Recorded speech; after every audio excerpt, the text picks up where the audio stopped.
This is the British Commonwealth War Cemetery at Bayeux in Normandy, where are buried 4,000 men who fell during the D-Day landings. Over the memorial archway are inscribed the Latin words which mean, "We, conquered by William, have liberated the Conqueror's native land." At first sight, it's extraordinary that the memory of William and his conquest still lingers after 900 years. But it does so for good reason, because the Norman conquest was a defining, arguably the defining event in English history. William and his descendants were foreigners who ruled England in a radically different way from previously. Eventually, that way proved not to work, but it's left its mark on us right up to the present. How we talk and how we are ruled, what we believe and what we are, were all reshaped by that man and those events almost a millennium ago.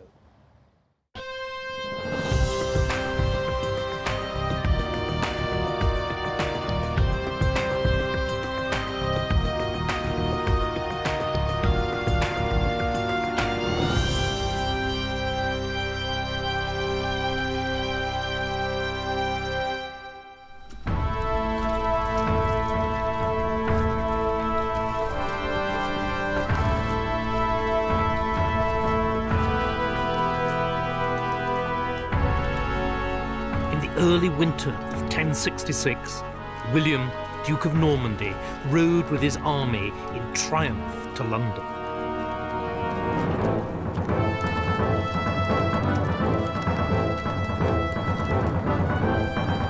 He had just pulled off the biggest gamble of his career. But then he'd always been a chancer. He'd had to be, as he'd been born the obscure bastard of an upstart dynasty, son of a tanner's daughter.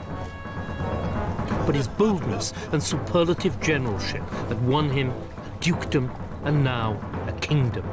The Napoleon of Normandy had come into his own. But what was it about England that had driven William to risk everything, his career, even his life?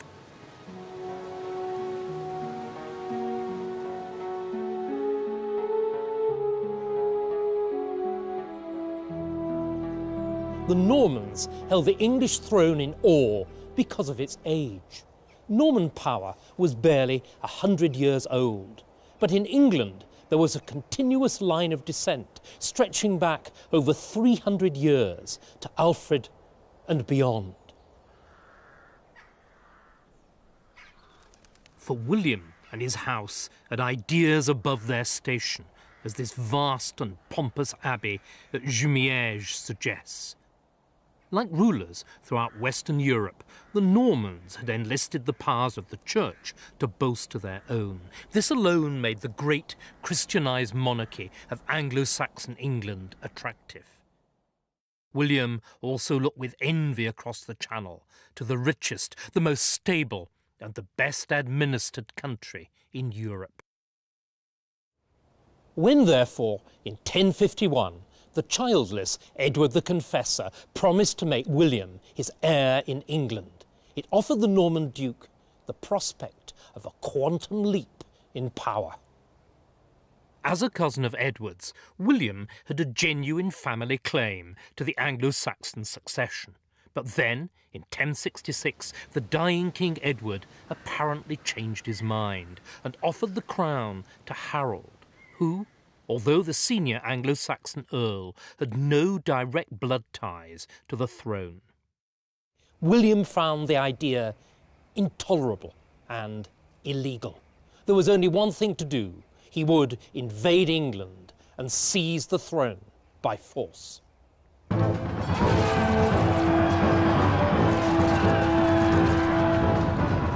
The Battle of Hastings was hard fought, and several times the Normans came close to losing. For most of the day, the English held the upper hand, but all that changed when Harold and his closest followers, the elite of Anglo-Saxon England, were killed. But in England, power was not just held by an aristocratic elite. William had disposed of his rival king, but would he be able to win over the kingdom? To do it, he had no more than 7,000 Norman soldiers against 2 million Anglo-Saxons. His chosen method was typical of the man. He would terrorize the population into submission.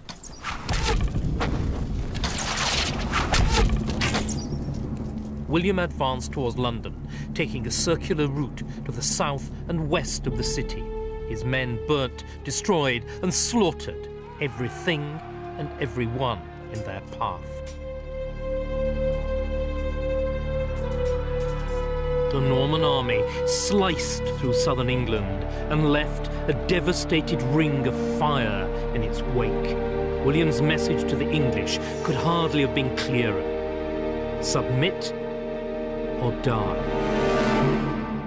Within weeks, William's victory was complete, and the Witan, the Council of Anglo-Saxon nobles, accepted him as king, and on Christmas Day, 1066, William was crowned king here in Westminster Abbey.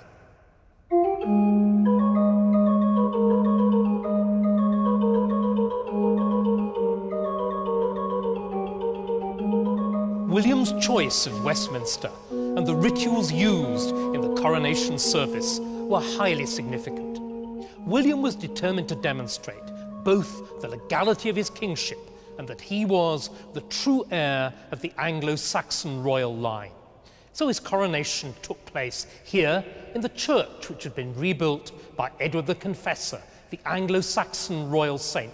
And he was crowned with Edward's own crown, and he used the Anglo-Saxon coronation ritual. But there was one final, culminating symbol. For William insisted that he should be crowned in front of the very tomb of Edward the Confessor. William was now more than just another duke. As the anointed King of England, he had entered an entirely different league. Internationally, he was one of the 3 most powerful rulers in Europe, whilst in England, this was the start of a new Norman dynasty that would rule for the next 88 years.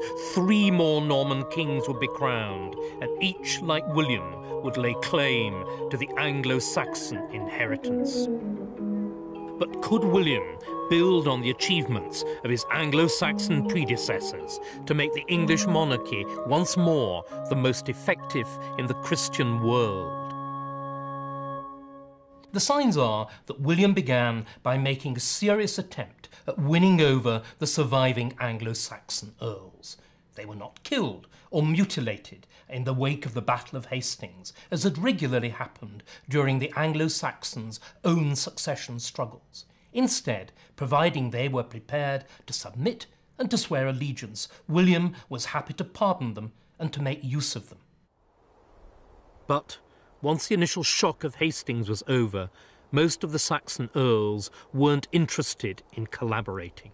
Instead, they fled, rebelled, or went underground, and their lands were confiscated and given to William's Norman followers. The barons spoke French and brought French attitudes to their regional power, which they saw as theirs by right rather than held at the king's gift.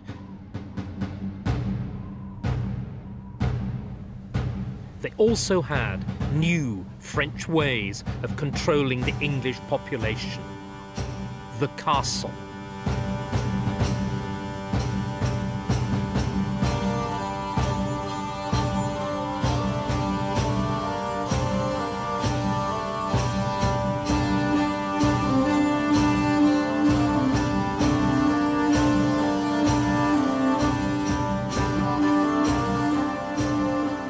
Hundreds of castles were thrown up across the country, using the local population as forced labour.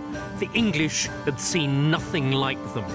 For the English burghs, or fortified towns, were designed to protect the people, but the Norman castles were there to intimidate. The early castles were made of wood, not stone, and could be built in a matter of days. The Normans would choose a site, often right in the middle of a town or village. They raised a huge mound of earth. This one at Thetford is 80 feet high, and then built the castle on top. With their rough, uncut wood and raw earth hacked out of a devastated landscape, each was the symbol of a profoundly alien military occupation. But despite the castles and the presence of Norman soldiers in almost every town, Anglo-Saxon resistance was growing. William was to find that England would not be defeated so easily. William the Conqueror had captured the country, but he had not yet subdued its people. Instead, in 1069, the townspeople of Durham rose up and slaughtered a Norman garrison of 700 men. The revolt spread swiftly across the whole of the north of England, encouraged by Danish forces who had landed on the east coast. William's response was typically ruthless. He marched his army to York, drove off the Danes, and then perpetrated the most infamous event of his reign, the harrying of the north. Over a huge area, from York up to Durham and across to Chester, his men destroyed villages, burnt crops and food stores, and killed every person and animal they could find. Foreign enemies had behaved like this, but never an English king.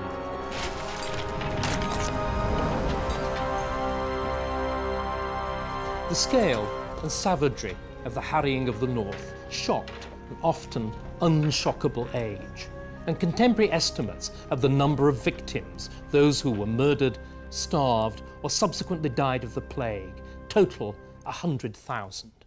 Now, such figures aren't necessarily reliable, but here in the Domesday Book, William's own meticulous tax survey, there's incontrovertible evidence of the extent of the disaster. For from York to Durham, it notes 18 years after the event, dozens upon dozens of villages where the land is largely waste, wasta, and which are worth only a fraction of their pre-conquest value. As well, therefore, as the human suffering, the harrying put back the economy of the north by decades.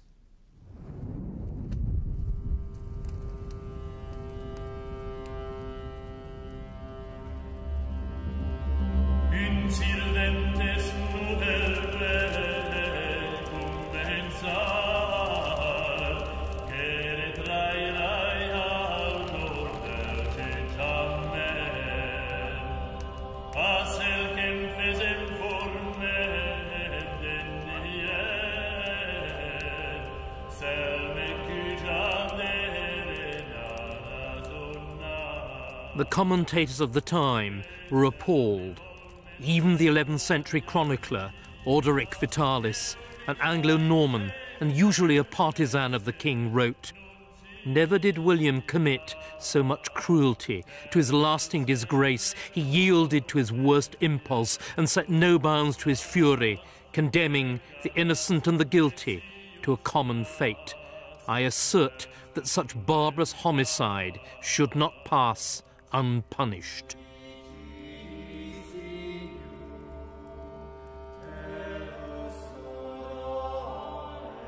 The harrying of the north was not mere revenge or ethnic cleansing, but a deliberate policy of terror. The Anglo-Saxons of other regions might be tempted to rebel.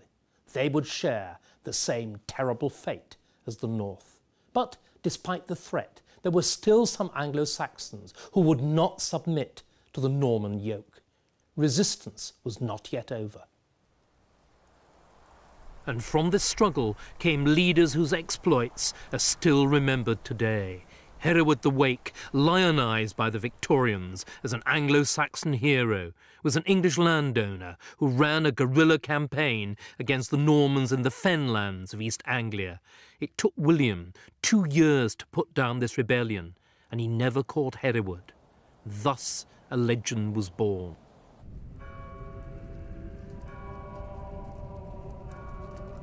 In 1075, William was faced with yet another revolt as a formidable coalition of Danes and Anglo-Saxon and disaffected Norman nobles plotted to overthrow the king. Among the conspirators was a trusted Anglo-Saxon earl, Waltheof of Bamborough. Waltheof had been one of the very few Saxon nobles who tried to work with William. William was so incensed at his betrayal that Waltheof became the only Anglo-Saxon nobleman to be executed by the Normans. William had him beheaded for treason outside the walls of Winchester Castle. Waltheof became an instant folk hero. He was even revered unofficially as a saint. For Waltheof was a highly symbolic figure. With his death, the last of the great Anglo-Saxon earls had gone. But from William's point of view, his execution had done its work. After 1075, there was no further serious Anglo-Saxon resistance in England. William could now turn his attention to governing the country rather than to subduing it. The Domesday Book tells us much about the scale of his ambitions. Using the sophisticated system of local government created by the Anglo-Saxons, William was able to carry out the first ever audit of land ownership in England, right down to the last cow and pig. Here was an English king whose aim was not simply to list, but to exploit the entire wealth of his nation. As a devout Christian, William was well aware of the power of the church over a population of simple believers, so he made sure that the church was run by Normans for Normans, and he ordered a huge programme of church building, including spectacular new cathedrals. This is Ely, one of the most splendid of the Norman cathedrals. We think of it as a noble monument to God and the Christian faith. But there's much more to it than that. For Ely, then an island in the middle of the marshy fens, was one of the last centres of resistance to the Normans under Hereward the Wake. But within 10 years of Hereward's final defeat and disappearance into legend, there was a Norman abbot in Ely, and the building of this vast cathedral had begun, whose massive walls seem to crush out even the memory of revolt. So Norman cathedrals are like Norman castles, at once centres of Norman administration, advertisements for a new Norman way of life, and monuments to the permanence of Norman power. And above all, they were visible proof that God was on King William's side. Of course, control of the church meant control of its vast wealth, and the fact that England was so rich had always been a factor in William's decision to invade. But what had attracted the Normans also drew other eyes.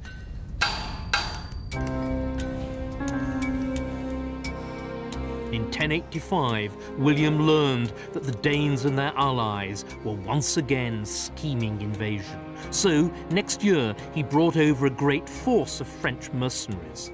But he also had to take political steps to head off trouble at home. He summoned a meeting of the Great Council here to Old Sarum, the original site of the city of Salisbury. Every substantial landowner in the kingdom, William's own French barons, was required to attend and to swear an oath of allegiance to King William. No Anglo-Saxon king had ever needed to do such a thing, and the fact that William had showed that though he was a strong king, he had created a form of kingship that was inherently weak and depended to a dangerous extent on his own force of character. Nevertheless, the oath of Salisbury worked. The planned invasion was called off, and William's regime was secured once more. Less than a year later, William was dead, fatally injured in a riding accident. He may have been born a chancer, but he died a king. And as a king, he'd preserved the unity of England and the strength of the English monarchy, but at a terrible cost to his people and finally to his own conscience. William was buried here at Caen Abbey in Normandy. For though becoming King of England was William's greatest achievement, he remained a Norman to the last, and he's the first King of England to be buried abroad. There was a final macabre postscript to William's life. In his later years, he'd become very fat, but his sarcophagus had been made too small, so that when the body was lowered into the sarcophagus, some force was necessary to fit it in. The result was described by the monk Orderic. William's swollen bowels burst, and an intolerable stench assailed the nostrils of the bystanders. Despite the clouds of fragrant incense, the funeral service had to be rushed to a conclusion. For all his achievements, William's violent rule also left a stench in the nostrils of his people. What kind of legacy was this for his successor? And who would his successor be? For the Normans had no strict rules of royal inheritance. Instead, it was left to the dying king to make his wishes known. Normandy, William decided, should go to his eldest son, and England to his second-born. So, at the age of 29, William Rufus became the second Norman king of England. Like his father, the Conqueror, William Rufus was a skilled soldier and a natural leader of men. He was strong-willed and determined to enforce his authority on the whole country. And he was, if anything, even more avaricious. He'd need to be, because in everything he did, his ambitions were on the grandest scale. Hence the fact that he built this, the Great Hall at Westminster. It's as big as a cathedral, and when it was built, it was the largest secular space in Europe north of the Alps. It was the setting for feasts and entertainments, and above all, for the crown wearings, which took place in Westminster every Whitsuntide.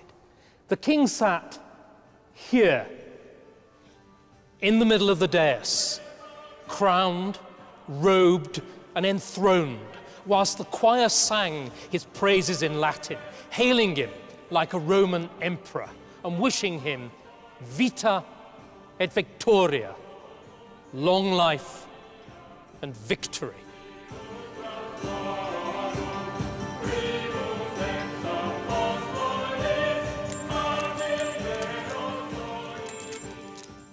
King William Rufus was always looking for new ways to extract money from England. And when he couldn't get it from the Norman barons or the Anglo-Saxon townsfolk, he wrung it from the church instead. He taxed the monasteries hard, and when bishops or archbishops died, he often refused to appoint a successor, keeping instead the revenues for himself. But William didn't only plunder the church. He was actively irreligious. He never married or fathered children. Instead, he had male favorites and was almost certainly homosexual. This unchristian life, in turn, led churchmen to loathe him. All this meant that William Rufus was a very different kind of ruler from his famously pious Norman ancestors. And he was even more remote from the Anglo-Saxon tradition of Christian monarchy, of Alfred the Great and Edward the Confessor. England, it seemed, had exchanged the iron rule of the Conqueror for the dangerous whims of a capricious and degenerate tyrant. William the Conqueror had been the most resolute of men, and his son, William Rufus, inherited his father's steely resolve. But too often it expressed itself merely as a whim of iron. take the forest law. The Conqueror had ridden roughshod over English custom by inventing this law which gave him hunting rights over huge areas of countryside.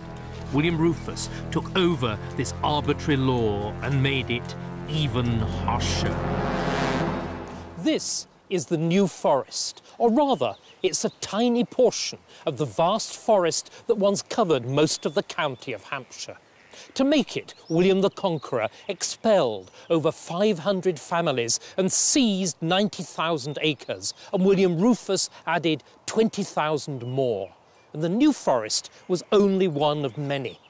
At their maximum extent, towards the end of the 13th century, the forests covered 1/3 of the area of England, all of which was subject to the special oppressive system of law known as forest law. William Rufus increased the penalties for breaking forest law to barbarous levels. Killing a deer was punishable by death.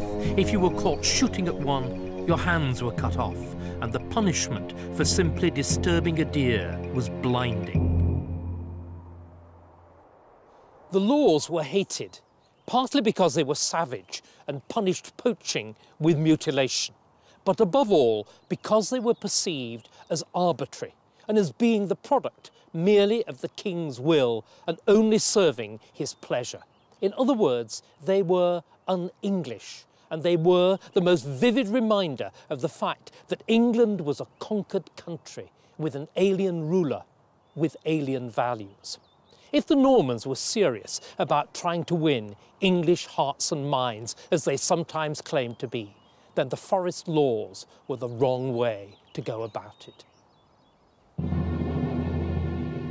After only 13 years, Rufus's end was ironic, for the hunter became the hunted. In the August of 1100, he was out hunting in the New Forest with a party that included his younger brother, Henry. One of the huntsmen fired an arrow that hit William in the chest. He died on the spot. No one knows whether it was an accident or murder. Henry and the other nobles fled, and it was left to the king's servants to bundle his body unceremoniously out of the forest. William Rufus always got a bad press from contemporary writers, especially after he was safely dead. And the Anglo-Saxon Chronicle, for instance, delivered the damning verdict. He was hateful to almost all his people and odious to God. But its authors would say that, wouldn't they? Because they were monks who detested his irreligion, his homosexuality, and his plundering of the wealth of the church. In fact, William Rufus was a highly competent king who maintained the unity and the stability of the kingdom that he'd inherited from his father. But he added nothing more, with the result that even after 3 decades of Norman rule, the English felt no ownership in their king and had no investment in him. But this would begin to change. Within hours of Rufus's death, his brother Henry rushed to Winchester, seized the royal crown from the treasury and rode off with it to London. There's no proof that Henry was implicated in his brother's death, but he certainly wasted no time in mourning him before declaring himself the next king of England. Henry's claim to the crown was dubious. Rufus had not named him as his heir, and their elder brother Robert was still alive and ruling as Duke of Normandy. In the circumstances, Henry needed all the support he could get, and he turned dramatically to the hitherto despised English people. Kings traditionally swore an oath at their coronation in which they promised to rule justly and well. But Henry's coronation charter, of which this is the slightly later official government copy, was different. It was written down. It was widely circulated throughout the kingdom, and the promises were more far-reaching. Above all, it announced Henry's determination to carry out a legal counter-revolution and bring back the laws of Edward the Confessor. In other words, he would rule in the traditional way, with consent, like an Anglo-Saxon king, and not with force and extortion, like a Norman. Henry openly acknowledged the tyranny of his brother and father by vowing to take away all the bad customs by which the kingdom of England was unjustly oppressed. The fundamental importance of the Charter wasn't lost on later generations. It was copied almost exactly in Magna Carta, and it was used by all the kings in between. But the Charter was only one of Henry's attempts at reconnecting his rule with the Anglo-Saxon past. He married a Scottish princess who was descended directly from King Alfred the Great, and he gave his only son and heir a double name. The boy was christened William, after the Norman Conqueror, and Atheling, which is an Anglo-Saxon name meaning king worthy. There could have been no clearer demonstration of Henry's determination to found a new, genuinely Anglo-Norman dynasty. And an Anglo-Norman England was slowly beginning to emerge. The ancient Anglo-Saxon kingdoms of Mercia, Wessex, East Anglia and Northumbria were gone, along with the earls who'd ruled them. In their place were the Norman barons. The barons spoke French, but they increasingly claimed the rights of their English predecessors. Similarly, many Normans took Saxon wives, and their children and grandchildren began to think of themselves as much English as Norman. And alongside this fusion of cultures, a new social class was emerging, a class that would dominate our history for the next 1,000 years. By the time of King Henry, England was a heavily militarised society in which all landowners were expected to provide troops, either to their superior lord or directly to the king himself. The most important of these troops were called knights, that is, heavily armed soldiers on horseback. These too were a Norman innovation, as the Anglo-Saxons had ridden to battle but fought on foot. But the importance of knights went beyond the purely military, because knights were a social as well as a military elite, and they gave their name to a new code of values and behaviour called chivalry. The key idea of chivalry was that instead of killing your defeated enemies, you captured them and treated them honourably. At least you did if they were of the right social class. For chivalry was a purely class code. This too was a new idea, because the Anglo-Saxons had usually killed their defeated enemies, whatever their rank.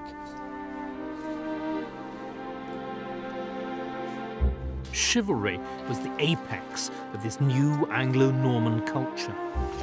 But its foundation was the bedrock of the old Anglo-Saxon state, the coinage. England's stable currency had been the envy of Europe for 3 centuries, but it was now under insidious attack.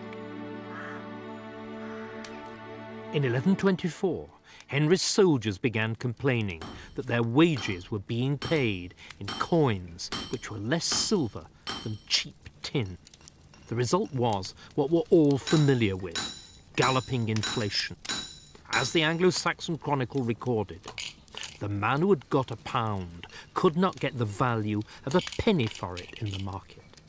Henry took decisive action, which the modern treasury could only envy. There were 150 men who made all the money in England. Henry had everyone arrested and sent for trial at Winchester. 94 of them were found guilty of debasement of the coinage. The punishment for what we would regard as a white-collar crime was barbaric. First, each one of the guilty men had his right hand cut off. Then, he was castrated.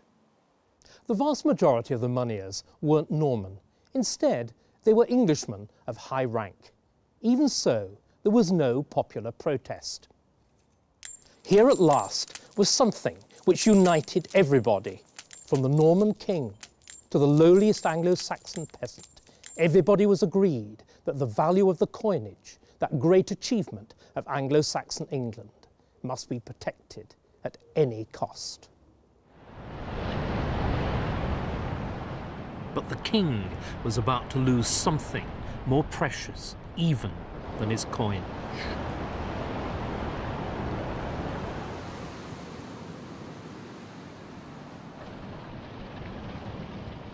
This is the harbour at Barfleur in Normandy.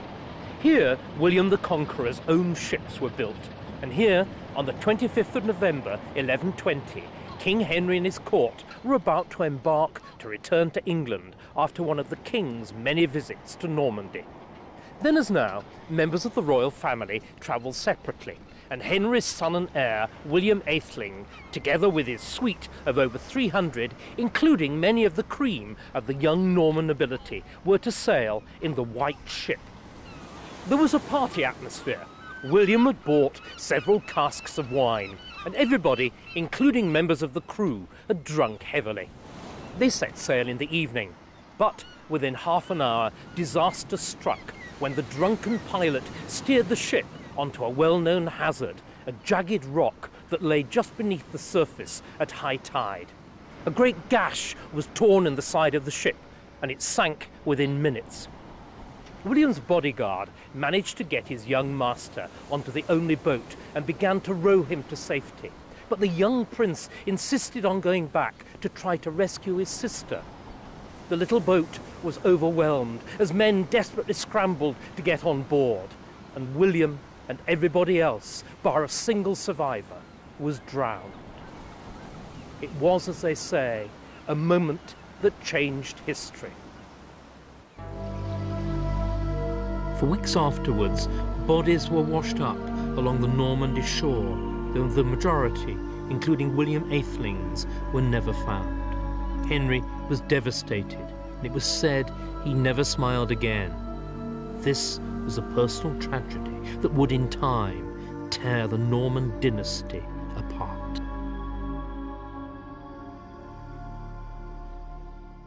For the rest of his reign, Henry wrestled with the problem of the succession. At first sight, there seemed no shortage of possible heirs. Henry had been an inveterate womanizer, and he'd fathered a score of bastards. But none of the bastards, of course, carried the Anglo-Saxon royal blood of the dead prince, William Atheling. Nor did another possible candidate, Henry's nephew, Stephen. Stephen was a tried and tested warrior, and he was popular with the church and a large section of the baronage. But Henry rejected Stephen as well, and instead he decided that his heir should be his daughter, Matilda, named after her mother, Queen Matilda, and carrying also her mother's Anglo-Saxon royal blood.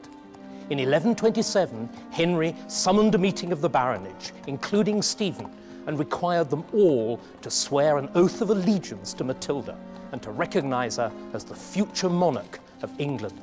For Henry, this settled the matter.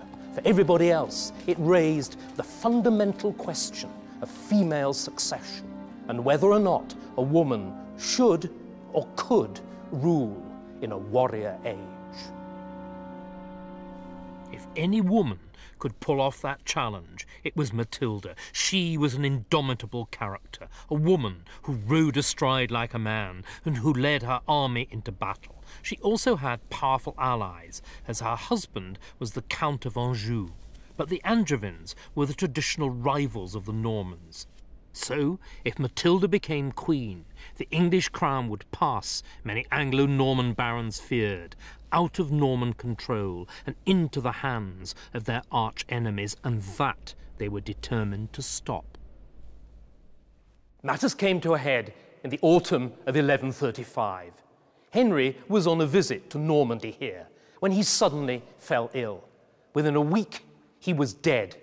At his request, his embalmed body was taken for burial at Reading Abbey in the England that he'd made his own. But already, everybody had forgotten the oath of 1127. Instead, Stephen moved decisively to seize the throne and get himself crowned and acclaimed by the English.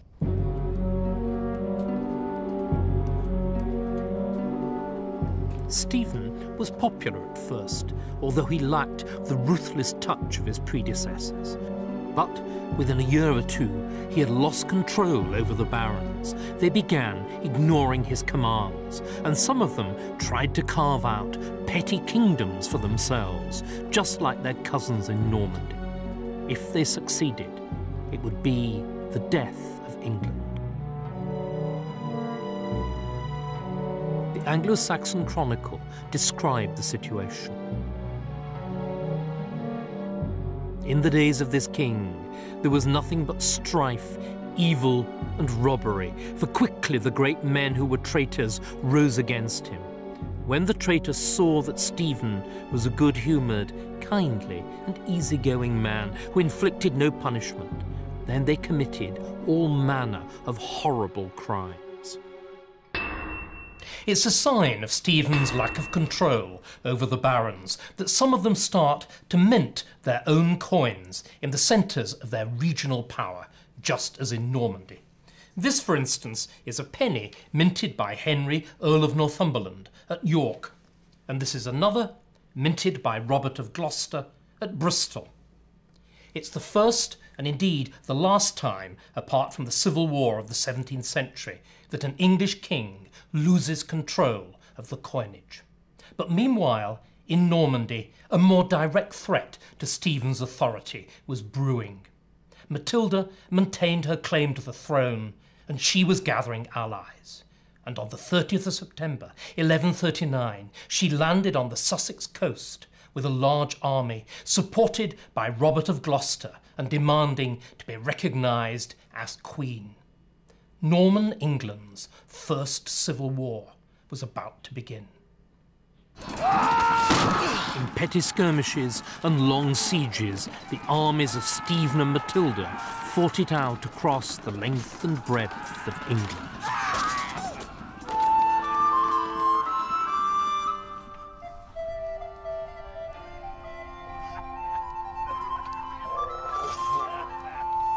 And the rules of chivalry only prolonged the conflict.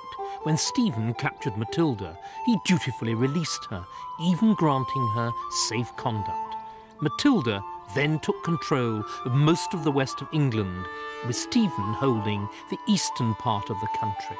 The fate of England now lay in the hands of two French cousins, fighting each other for the crown. On the 2nd of February, 1141, the most dramatic incident of the civil wars took place here at Lincoln. King Stephen and his army were here in the city, high on its hill, whilst below on the plain were Matilda's troops. It was the feast of the purification of the Blessed Virgin Mary, or Candlemas, and King Stephen carried the customary candle to Mass, held in the cathedral. But as the candle was being lit, it broke apart in his hands. Despite the ill omen, Stephen persisted with his determination to give battle to the enemy in the hope of striking a knockout blow. But his army was heavily outnumbered, and most of his troops fled, leaving the king and his bodyguard, who dismounted, to fend for themselves. As usual, Stephen fought valiantly and killed several of his opponents, but he was felled ignominiously with a stone and taken in triumph to Matilda's capital at Bristol, and there, as a final indignity, he was imprisoned in chains. With Stephen out of the way, Matilda declared herself queen. But when she went to London to be crowned, there was a mass uprising against her, and she was literally chased out of the city. For the first time since the Conquest, the people had some say in who would rule over England.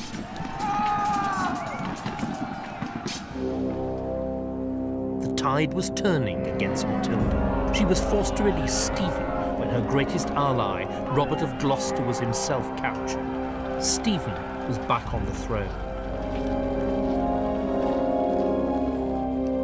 But even that didn't end the war. For the next 7 years, Matilda refused to give up, urging her army on in a conflict that was exhausting the energy and the resources of both sides.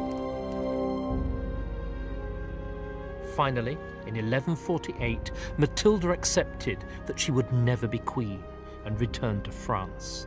Stephen had won, but England had paid a high price.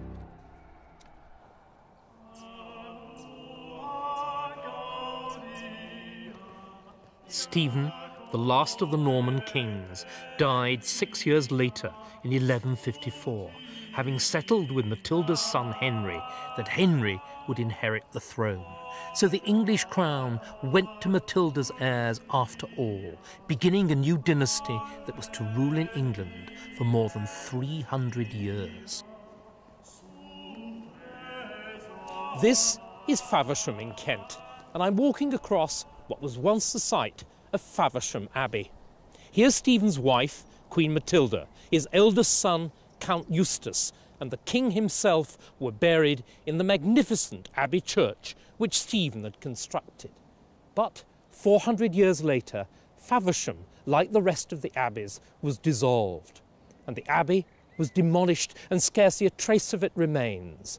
And there's no sign either of the royal tomb of the last Norman king of England.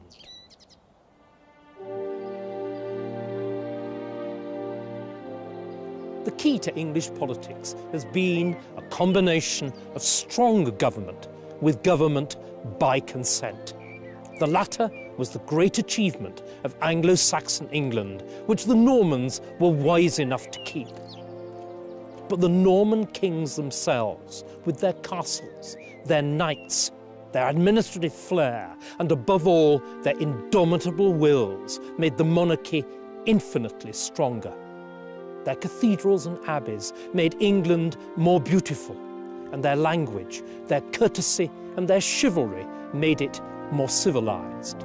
They also, on the debit side, made it infinitely more class-ridden. But still, there are worse legacies of conquest and colonization.